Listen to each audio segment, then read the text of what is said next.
오늘 엘리야의 믿음에 대해서 같이 생각해 보려고 합니다. 엘리야, 여러분들이 대부분 다 엘리야를 좋아하고 존경하고 엘리야의 믿음을 본받기 원하는 그런 마음들이 있습니다.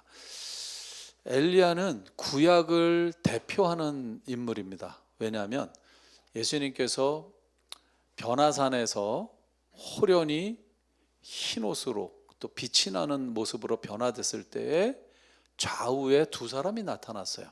구약을 대표하는 두 사람, 한쪽에는 모세와 또 한쪽에는 엘리야예요. 구약을 대표하는 모세는 율법을 대변하고 엘리야는 선지서, 또 선지자 중에 선지자라고 하는 선지자를 대표하는 사람입니다. 또 죽음을 보지 않고 바로 천국으로 직행한 두 사람이 성경에 기록되는데 그 중에 한 사람이죠. 에녹과 엘리야. 그는 병거 타고 하늘에 올라간 사람입니다. 이렇게 특별한 믿음을 가졌던 사람이고 하나님 앞에 크게 쓰임받았던 사람입니다. 그런데 그가 활동하던 시대는 어떤 시대였냐? 아합 왕 시대였는데 이스라엘의 왕 중에 가장 악한 왕이었습니다. 나라 전체를 하나님을 배반하고 각종 우상들을 섬기게 만들었던, 국가 돈을 주면서 아합 바알 신과 아세라 신을 섬기게 했던 그러한 왕이었죠. 이때 엘리야는 의분을 가지고 또 하나님 앞에 간절하게 기도했습니다. 하나님, 이 악한 왕을 내버려 두십니까? 계속 기도했죠. 그 응답을 받았어요. 좀 심판해 달라고 할 때 어떤 심판을 하나님께서 이제 작정하셨냐면은 3년 반 동안 비가 오지 않을 뿐만 아니라 이슬 한 방울도 내리지 않는, 그러니까 물이란 것은 한 방울도 3년 반 동안 내리지 않는, 그러니까 마실 물이 없어질 뿐만 아니라 최소한 3년 내지 4년 동안 농사를 짓지 못하기 때문에 먹을 것도 없는 극심한 가뭄과 기근의 그 심판을 하나님께서 내리기로 작정하셨습니다. 오늘 본문은 바로 그 시작, 하나님께서 그 이제 말씀을 주셨을 때에 아합 왕에게 가가지고 이제 내 말이 없으면 앞으로 비도 이슬도 내리지 않을 것이다, 그렇게 경고를 했죠.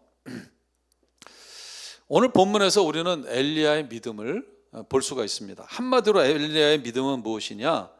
하나님의 말씀을 들을 수 있는 믿음, 또 하나님의 말씀을 들었을 때 바로 순종하는 믿음, 하나님의 말씀을 듣고 순종하는 믿음이라고 할 수 있습니다.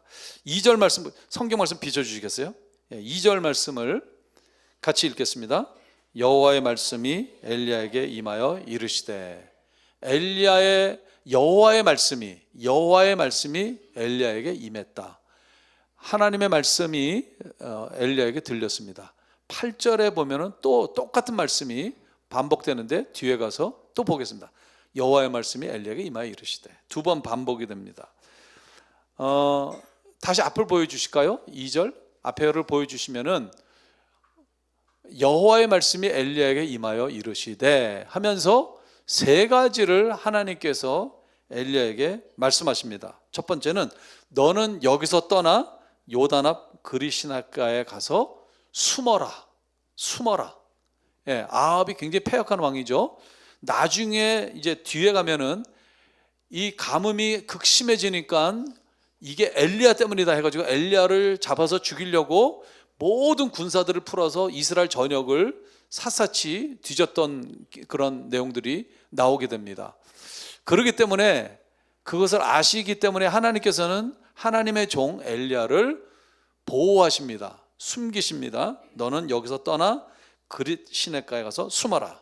그 두 번째, 그 시냇물을 마셔라. 식수를 공급해 주세요, 가뭄의 시기에. 그 다음에 세 번째, 내가 까마귀들에게 명령하여 거기서 너를 먹이게 하리라. 식량은 까마귀들을 통해서 내가 공급하겠다. 까마귀들에게 명령했다는 거예요.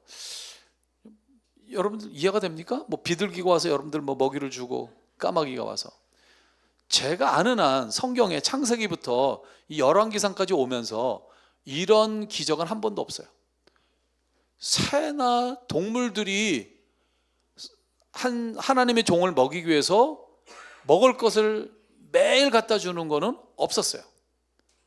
이게 무슨 얘기냐면은 한 번도 없었던 일이기 때문에 믿기가 어렵다는 거죠. 이런 세 가지 말씀을 하나님께서 하십니다. 그랬더니 그 다음에 어떻게 됐습니까? 엘리야는 어떻게 했어요? 바로 순종했죠? 네, 5절. 그가 여호와의 말씀과 같이 하여 곧 가서 바로 순종의 3요소, 즉시 기쁘게 온전하게. 순종의 세 3원칙은 즉시 순종하는 것입니다. 그리고 온전히 순종하고, 기쁜 마음으로 순종하고. 그러니까 즉시 갑니다. 그가 여호와의 말씀과 같이 하여 곧 가서 요단 앞 그릿 시냇가에 머물 때. 그랬더니 어떻게 됐어요? 하나님 말씀대로 아침 저녁으로 일정한 시간에 까마귀들이 떡과 고기를 물어다가 갖다 줬어요. 이 성서 고고학자들, 학자들의 연구에 의하면 이 그릿 시냇가는 요단강의 지류라고 그래요. 그리고 이 지형은 바위가 많고 협곡이 많아서 한 사람이 겨우 옆으로 이렇게 비집고 다녀야 되는 길이 많다고 그래요. 그러니까 군인들이 뭐 줄을 서서 가거나 이게 어려운, 그러니까 요새 중에 요새. 그래서 거기 가서 숨어 있으면은 찾을 수 없는 안전한 곳. 그리고 거기에 그릿 시냇가라는 물이 있기 때문에 숨기에 최적의 장소였던 곳입니다. 그러니까 엘리야를, 하나님의 종을 섬기고 싶은 사람들이 있었겠죠. 그러나 그 사람들이 매일 식량을 갖다 주기가 굉장히 어려운 곳이에요. 그곳에 하나님 어떤 방법으로 하나님의 종을 직접 먹이셨냐면은 육로로 다니는 것이 아니라 공중으로 가서 바로 떡과 고기를 떨어뜨리는 방법으로.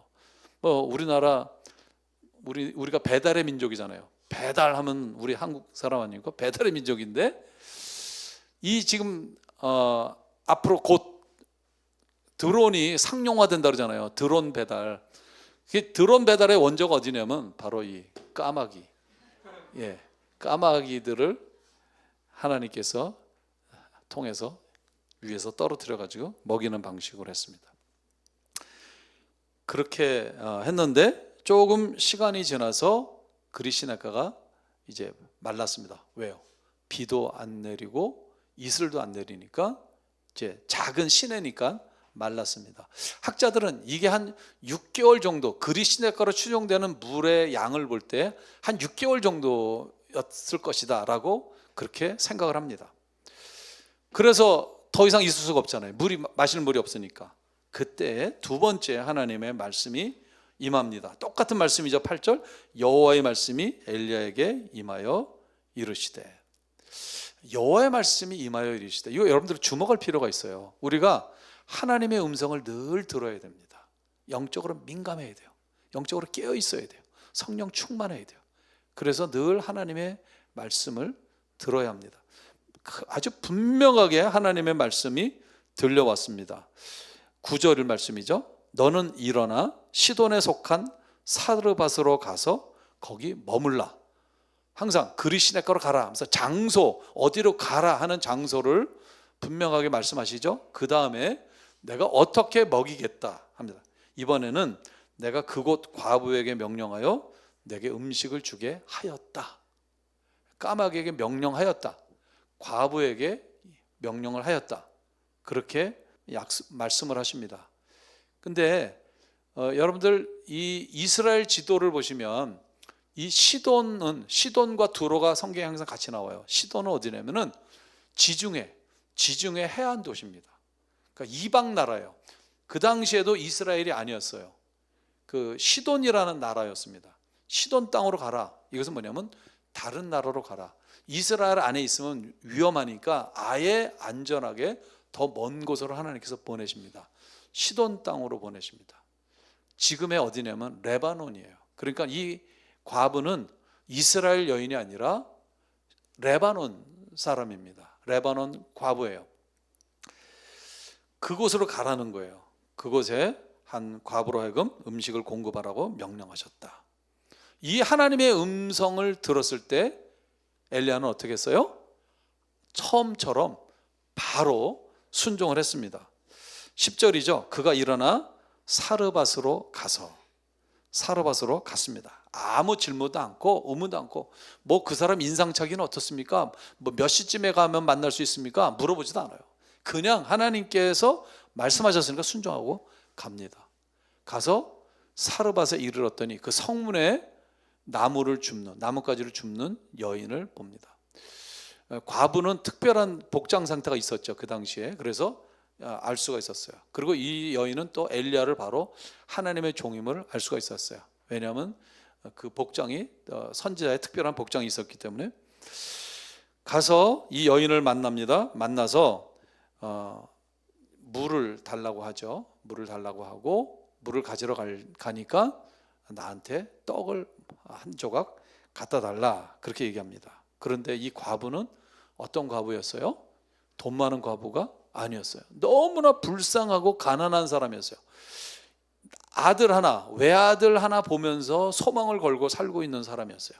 그런데 가뭄이 이곳에도 닥치니까 먹을 것이 없죠. 도와주는 사람들이 있었겠지만 그 사람들도 살기 힘드니까 이제 없어요. 다 떨어져서 그가 뭐라고 얘기하냐면은, 제가 지금 떡은 없습니다. 그 대신 이 통에 밀가루가 조금 있고 그 다음에 병에 기름이 조금 있습니다. 이 나뭇가지를 지금 줍고 있는데 이 나뭇가지를 가지고 마지막 떡을 만들어서 아들과 내가 먹고 죽을 것입니다. 우리는 죽을 겁니다. 이렇게 얘기를 하고 있어요. 그러니까 완전 절망 상태에 있는 상황이었습니다. 그런데 엘리야는 뭐라고 얘기해요? 나한테 먼저 가져와라. 나한테 먼저 빵을 만들어 가져오고 그리고 그 다음에 너와 아들을 위해서 먹으라. 굉장히 잔인한 말 아니에요? 없다고 그러는데. 그런데 중요한 것은 뭐예요? 그 다음 절 14절입니다. 14절 보여주시겠어요? 같이 읽겠습니다. 이스라엘의 하나님 여호와의 말씀이 나 여호와가 비를 지면에 내리는 날까지 그 통의 가루가 떨어지지 아니하고 그 병의 기름이 없어지지 아니하리라 하셨느니라. 놀라운 말씀을 해요. 순종하기 어려운 상황이었지만 이 과부에게 놀라운 이야기를 합니다. 하나님께서 이런 이야기를 엘리야에게 이미 하신 거죠. 그러니까 엘리야는 담대하게 이야기합니다. 하나님 먼저 해라. 하나님께서 약속하셨다. 너희 집의 통에 가루가 또 병의 기름이 가뭄이 끝날 때까지 없어지지 않을 것이다 라고 말씀을 하셨다. 그래서 이것도 순종하기 어렵지 않아요? 당장 없는데 주실 거면은 진작 주셨지. 이게 마지막 남아있는데 엘리야라는 선자를 보내가지고 이거를 바치면 가뭄이 끝날 때까지 계속 공급해 주겠다. 그런데 공급해 주는 방식이 특별한 희한한 기적적인 방식으로 한다는 게 믿기 어렵죠. 그러나 이 여인도 믿음으로 순종을 했습니다. 그랬더니 어떻게 되냐면 15절 16절이죠. 그가 가서 엘리야의 말대로 하였더니 그와 엘리야와 그의 식구가 여러 날 먹었으나. 우리말 성경이 왜 여러 날로 번역됐나 모르겠어요. 영어 성경을 보면 명백하게 many days라고 되어 있어요. 많은 날. 그러니까 왜냐하면 한 3년 기간이니까 많은 날 동안 먹었어요. 그리고 여호와께서 엘리야를 통하여 하신 말씀같이 통의 가루가 떨어지지 아니하고 병의 기름이 없어지지 아니하니라. 제 간증을 좀 하고 싶은데요. 저는 1990년도에 미국에 신학 공부하기 위해서 유학을 갔습니다. 저는 원래 이제 군 생활을 했습니다. 장교로 10년 동안 군 생활을 했는데 군 생활을 하는 중에 하나님께서 소명을 주셨어요. 원래 이제 믿는 집안에서 성장했고 신앙생활을 했지만 특별히 목회자로 소명을 군 생활할 때 주셨습니다. 그래서 제가 이제 의무로 10년 군 생활하는 그러한 그 대상이었는데, 그래서 10년을 마치고 이제 제대를 하고 원래는 이제 한국에서 신학을 하려고 했는데 하나님께서 마음을, 그때 이제 형님은 이민 가서 미국에 살고 있었는데 미국 가서 공부하라는 그런 마음을 주신 거예요. 근데 객관적으로 볼 때 환경이 안 되거든요. 그때가 33살이었는데 이미 결혼을 해서 아이가 3명 있었어요. 1살, 3살, 5살. 5식구가 가서 공부도 돈도 많이 드는데, 그때 제가 돈이 얼마 있었냐면 1,500만 원.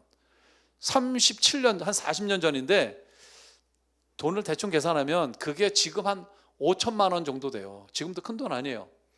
1,500만 원을 가져갔는데 1년 안 돼서 다 없어졌어요. 예, 그 돈이 큰 돈이 아니에요. 그러니까 걱정이 돼야 안 돼요. 걱정이 되죠. 그래서 이게 정말 하나님 뜻인가? 내가 환청을 들은 건가? 정말 하나님의 음성인가 하기 위해서 천마산 기도원이 있어요. 여기 천마산 기도원에 5일 금식을 작정하고 갔어요. 첫날 배는 고픈데 아무런 음성이 들리지 않아요. 둘째 날 더 배고프죠. 셋째 날 더 배고프죠. 산에 올라가서 기도하는데 눈을 감으면 라면 냄새가 나는 거예요. 라면 냄새가. 근데 눈 뜨면 아무것도 없어. 또 눈 감으면 삶은 계란이 싹 눈에 보여요. 아른아른 거려요. 먹고 싶은 것들이. 기도는 안 되고 응답은 없고. 그래서 야, 이게 어떻게 되는 거야. 배는 고프고.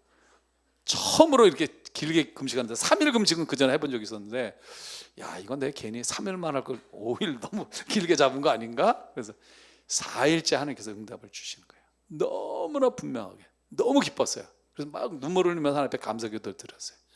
어떤 말씀을, 어떤 감동 하나님 주셨냐면, 야, 내가 장정만 60만, 아이들까지 하면은 200만이 넘는 이스라엘 백성들을 아무것도 없던 광야에서 40년 동안 내가 한 끼도 굶기지 않았다. 그런 내가 너희들 5식구를 굶기겠냐? 그리고 네가 공부를 하겠다는, 신학 공부를 하겠다는데 그 학비를 내가 대주지 않겠느냐?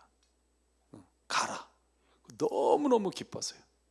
그래서 이제 내려와서 준비를 하고, 그때가 8월이었는데 89년 8월이었는데 그해 이제 수속을 다 해가지고 1월 달에 모든 게 초고속으로 진행이 돼서 그 다음에 1월에 미국에 갔습니다. 그런데 조금 전에 드린 것처럼 1,500만 중에 이제 우리 5식구 편도 비행기표 끊고 그 다음에 가서, 미국에는 크레딧이 없으니까 1년치 그 아파트 값을 이제 그 월세를 1년치를 내야 돼요. 그거 내고 학비 첫 학기 등록하니까 돈이 똑 떨어지는 거예요. 그리고 돈이, 공부 제가 4년 동안 하는데 밸런스가, 은행의 어카운트가 잔액이 마이너스 된 적도 있었고 풍족한 적이 한 번도 없었어요. 그러니까 아니, 하나님이 걱정하지 말라고 하라는데 걱정되게 만드시더라고요, 하나님께서. 그런데 하나님께서 정말 기적적인 방법, 뭐 나중에 기회 있으면 집사람이 또 뭐 얘기 한번 들어보시기 바랍니다. 하나님이 어떻게 공급하셨는가, 정말 까마귀를 통해서 공급하시듯이 하나하나 다 공급해 주셨어요. 제가 4년 공부했어요. 4년 동안 MDiv 목회학 석사하고 신약 석사 2개를 했는데, 4년 동안 공부할 때 공부하고 우리 생활비 대충 계산하니까 1년에 한 3만 불 들었어요. 그 당시 돈으로. 그러니까 12만 불 정도 들었는데, 그걸 지금 돈으로 환산하면 한 5억 정도 돼요. 5억. 제가 가지고 간 돈이 5천만 원밖에 안 되는데 10배가 되는 5억 정도가 들었어요. 그런데 졸업할 때 빚이 하나도 없었어요. 하나님이 다 공급하셨어요. 그러니까 하나님은 신실하게 약속하신 대로 다 해주셨습니다. 근데 제가 그 하나님이 그렇게 약속하셨는데, 하나님이 공부하는 동안에 우리 가정과 학비, 우리 필요한 모든 것을 공급하시는 방식과, 오늘 하나님께서 엘리야에게 선지자 중에 선지자, 구역을 대표하는 믿음의 사람을 그 극심한 기근 상황에 3년 반 동안에 하나님께서 먹이시는 방식을 놓고 볼 때에 공통점이 있어요. 그것은 뭐냐면 일용할 양식을 공급하시는 하나님이에요. 하루치만 공급하시는 하나님. 까마귀가 아침 저녁으로 하루에 2번씩 했어요. 아마 엘리야가 야 희한하다, 야 나 이거 이렇게 들어본 적이 없는데, 야 하나님께서 정말 특별하게 까마귀가 딱 아침에 일정한 시간에 또 오후에 일정한 시간에 떡하고 고기를, 그 다음에 아침에 먹을 게 없어요. 그러면 뭘 기다려야 돼요? 까마귀를 기다려야 돼요. 오늘은 까마귀가 올까? 비 오는 날인데 까마귀가 올까? 그러면 일정한 시간에 까마귀가 또 와요. 오늘 저녁에 올까? 이 까마귀들이 놀다가 또 시간 맞춰서 못 오거나 또 음식을 또 못 찾아서 못 오는 건 아닌가? 이런 별 생각이 다 들 거 아니에요. 매일 하나님을 의지하게 하고 매일 하나님을 믿게 하는 그런 과정이었어요. 그 다음에 이제 사렙다 과부에게 가가지고 박박 긁어서 했어요. 그런데 아무것도 없잖아요. 다 떨어져서, 지금 꽉 차 있지만 아무것도 없어요. 근데 아침에 일어나 보면 또 이 병에 기름이 차 있어요. 통에 가루가 차 있어요. 그래서 그거를 또 먹어요. 근데 또 없어. 야 이게 어떻게 채워질까? 여러분 궁금하지 않아요? 과부가 궁금하지 않았을까요? 밤 1시에 이게 채워지나? 새벽 4시에 채워지나? 언제 채워지나? 얼마나 궁금했겠어요. 뭐 아무것도 없는데 이게 어디서 무슨 호스가 내려와서 이렇게 다 기름을 주고 가루를 주시나? 과부도 그렇고 엘리야도 그렇고 매일 일용할 양식을 기다려야 되는 거였어요. 하나님 믿음을 요구하셔요. 마치 이스라엘 백성들이 만나를 매일 아침마다 온 지면에 하얗게 깔리는 그 만나를 가서 걷어서 먹어야 되고, 그 다음날 아침에 또 만나를 믿음으로 기다려야 하고, 욕심이 있어서 이틀치 3일치를 놔두면 썩어버리고 못 먹고, 하루치씩만 매일 하나님이 공급하시는, 하나님만 바라봐야 되는 일용할 양식을 먹이시는 그 하나님을 경험하게 하셨어요.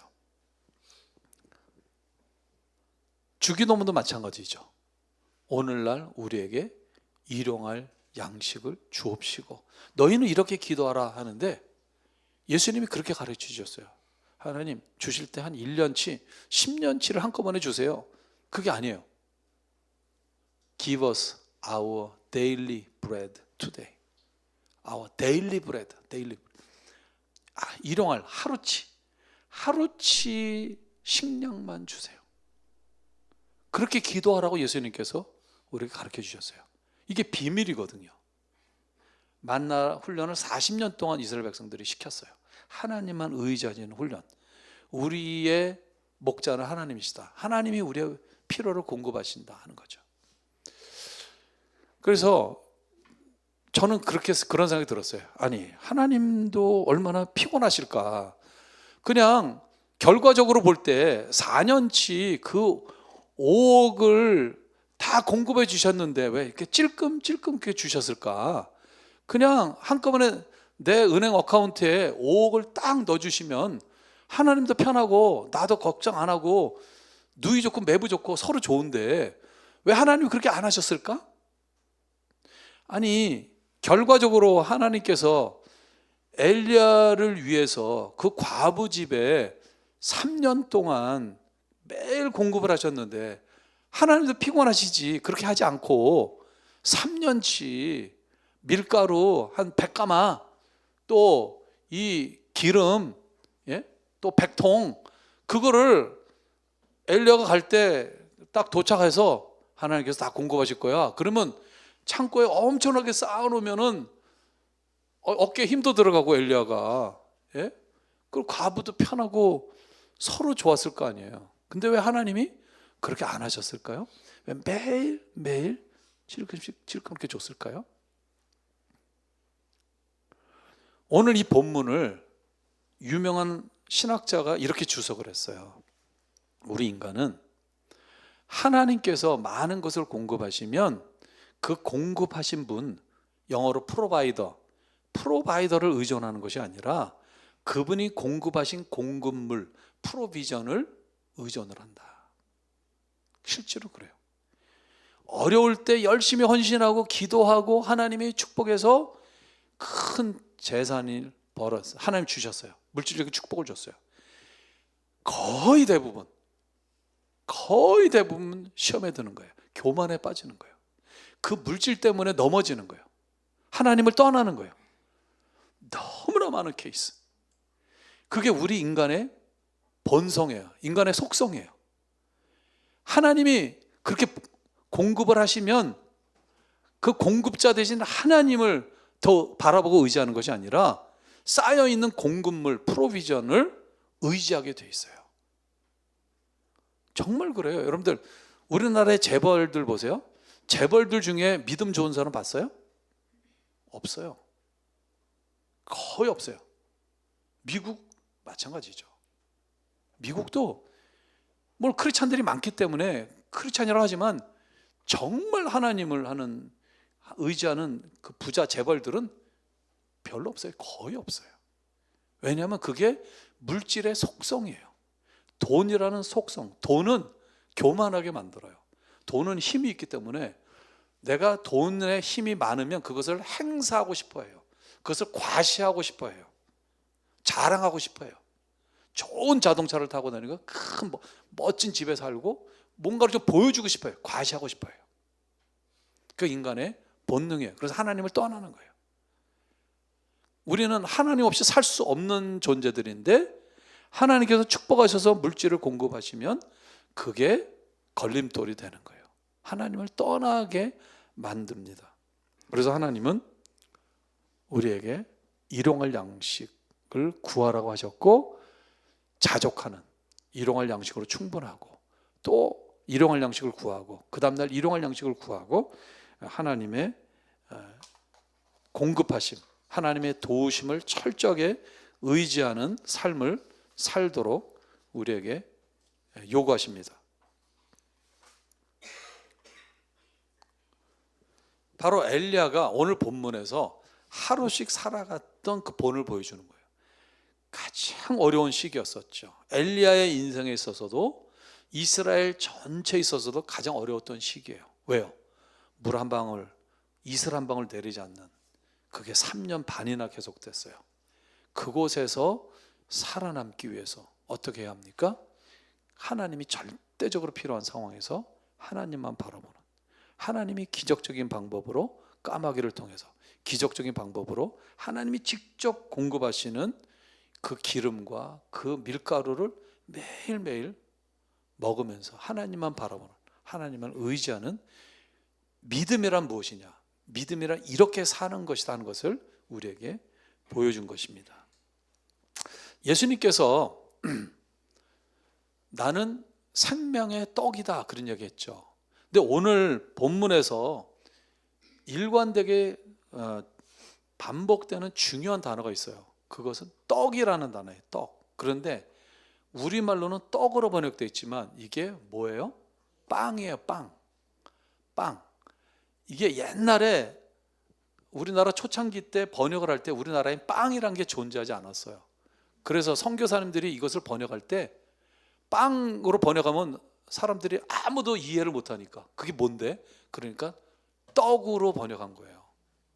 그러니까 이게 안 와닿는 거예요. 지금 와닿지 않는 거예요. 예수님께서 내가 생명의 떡이다라고 아니에요. 내가 생명의 빵이다 이렇게 번역한 거예요. 그렇게 말씀하신 거예요. I am the bread of life. 나는 생명의 떡이다라고 말씀하셨어요. 오늘 주제가 빵이에요. 빵과 고기를 물어다 갖다 줬어요. 왜냐하면 이스라엘 사람들의 주식은 빵이거든요. 빵과 고기를 내려줬어요. 그리고 하나님께서 매일 밀가루와 기름을 공급하셔서 그것 가지고 과부가 매일 빵을 만들었어요. 빵을 구웠어요. 매일매일 공급했어요. 예수님이 나는 하늘에서 내려온 생명의 만나다. 요한복음 6장 33절에서는 이렇게 말씀하십니다. 하나님의 떡은 하늘에서 내려 세상에 생명을 주는 것이니라. 하나님의 빵은 하늘에서 내려 세상에 생명을 주는 것이니라. 그 이어서 35절에서는 예수님이 이렇게 말씀하십니다. 나는 생명의 떡이니 나는 생명의 빵이니 내게 오는 자는 결코 줄이지 아니할 터이요 나를 믿는 자는 영원히 목마르지 아니하리라. 이 요한복음 6장에 보면은 모세가 만나를 줬다는, 모세가 만나가 준 것이 아니라 하나님께서 만나를 주었다라고 말씀을 하시죠. 그 빵을 준 거죠. 하늘에서 빵을 내려주셨어요. 그거를 비유하면서 모세 시대에 만나를 먹은 사람들 다 죽었지만 내가 너희들에게 주는 것은 하늘에서 내려온 하늘의 빵, 하나님의 빵이다. 내가 생명의 빵이다. 나를 먹으면 너희들이 영원히 살 것이다. 그 생명의 빵, 그것은 하나님의 말씀, 예수님의 말씀이죠. 그렇기 때문에 엘리야가 하나님을 의지했던 것은 뭐냐면 결국은 하나님의 말씀이에요. 말씀이 생명이에요. 그러니까 예수님을 의지한 거예요. 예수님의 말씀, 하나님의 말씀을 늘 사모하고 그것을 듣고 그대로 순종하며 행했던 믿음의 사람이었습니다. 엘리야가 매일 하나님을 온전히 의지하면서 하나님이 기적적으로 공급해 주시는 만나를 먹으며 기근을 이기고 아합과의 영적 전쟁에서 승리했던 것처럼 우리도 생명의 빵이 되신 예수님의 말씀을 매일 읽고 들으면서 철저히 그 말씀에 순종함으로 영적 전쟁에서 승리하는 성도 여러분들이 되시기를 바랍니다. 예수님 이 빵 얘기할 때 40일 동안 금식하시고 사단에게 시험을 받으시잖아요. 첫 번째 시험이 뭐였어요? 돌을 빵으로 만들라는, 떡이 이제 그게 빵이에요. 자, 떡은 다 빵이다 이렇게 생각하시면 돼요. 성경의 떡은 다 빵이다. 근데 이스라엘 성지순례 가보시면 알겠지만 그 시험 받았던 광야 그 일대가 돌과 흙이에요. 무슨 색인지 아세요? 브라운 컬러예요. 빵 색깔이에요. 빵 색깔. 열을 20일 굶으면 그게 뭐로 보여요? 빵으로 보일 수밖에 없는 거예요. 아주 맛있게 잘 구워진 빵 색깔이에요. 그 돌이. 그러니까 사탄이 40일 동안 굶어가지고 극도로 허기진 예수님께 시험한 거예요. 이 돌을 가지고 빵을 만들어서 먹어라. 이 엄청난 거를 빵으로 만들면 너 그런 능력이 있지 않느냐? 그러면 경제적인 문제, 가난의 문제 다 해결해주고 너는 바로 메시아가 되지 않느냐? 이 시험이었던 거거든요. 그때 예수님이 뭐라고 대답하셨어요? 사람이 빵으로만 살 것이 아니요. 너무 중요한 거예요. 사람이 빵으로만 살 것이 아니요. 오직 하나님의 입에서 나오는 모든 말씀으로 살 것이니라. 내가 하늘에서 내려온 빵이다. 내가 생명의 빵이다. 예수님은 생명이시죠. 우리에게 생명을 주세요. 말씀은 생명입니다. 말씀은 양식입니다. 생명의 빵입니다. 어렵죠. 힘들죠. 한국에 와서 살아가는 게 지금 너무너무 경제적으로 어렵다 그래요. 뭐 그것뿐만 아니라 살아가는 것 자체가 얼마나 어렵고 힘든지 몰라요. 미국도 마찬가지예요. 미국에서 사는 미국 사람들이나 우리 이민자들이나 삶 자체가 힘들어요. 너무너무 고통스러운 거예요. 내가 돈이 없어서 이 고생을 하는구나. 돈이 없어서 이 무시를 당하면서 사는구나. 돈이 없어서 내가 너무 스트레스를 받으면서 사는구나. 내가 돈이 없어서 애들한테 해주고 싶은 걸 못 해주는구나. 이런 마음이 누구나 가지고 있어요. 근데 예수님이 그 시험을 받으실 때 한 게 뭐예요? 그게 빵 문제가 아니다 하는 거예요. 돈 문제가 아니다 하는 거예요. 우리의 인생은, 우리의 삶은 믿음의 문제라는 거예요. 하나님만을 의지하고 하나님의 말씀대로, 예수님의 말씀을 항상 듣고 그 말씀대로만 하루씩 살아가는 거예요. 일용할 양식을 구하라는 것은 뭐냐면요, 우리는 하루씩 살아가는 거예요. 오늘 하루 충성스럽게 최선을 다해서 행복하게 즐겁게 사는 거예요. 내일은 또 내일 하루를 그렇게 살아가는 거예요. 우리는 하루씩 살아가는 겁니다. 그래서 이런 예수님께서, 하나님께서 엘리야에게 그런 훈련을 시키시고 그것을 우리에게 보여주시고 예수님이 직접 우리에게 말씀하신 겁니다. 우리는 빵으로 사는 존재들이 아니라 하나님의 말씀으로 살아가는, 늘 말씀을 들으시고 말씀으로 충만하고 말씀으로 형통한 삶들을 사시기를 주님의 이름으로 축원합니다. 아멘. 기도하시겠습니다. 하나님 아버지 감사합니다. 오늘 엘리야의 믿음을 배웠습니다. 엘리야는 믿음의 사람이었습니다. 말씀의 사람이었습니다. 순종의 사람이었습니다. 담대한 믿음의 소유자였습니다. 흔들리지 않는, 변함이 없는, 그리고 아합과의 영적 싸움에서 승리한 하나님의 사람입니다. 하나님의 선지자입니다. 하나님 간구합니다. 저희도 그렇게 살 수 있도록 은혜 내려 주시옵소서. 우리에게 믿음의 믿음을 더하여 주시옵소서. 항상 말씀을 사모하게 도와주시고 주님의 음성을 듣고 그 말씀대로 순종하며 살아갈 때에 주님의 뜻을 온전히 이룰 뿐만 아니라 영적 전쟁에서 항상 승리하는 저희 모두가 될 수 있도록 역사하여 주시옵소서. 예수 그리스도의 이름으로 기도드리옵나이다. 아멘.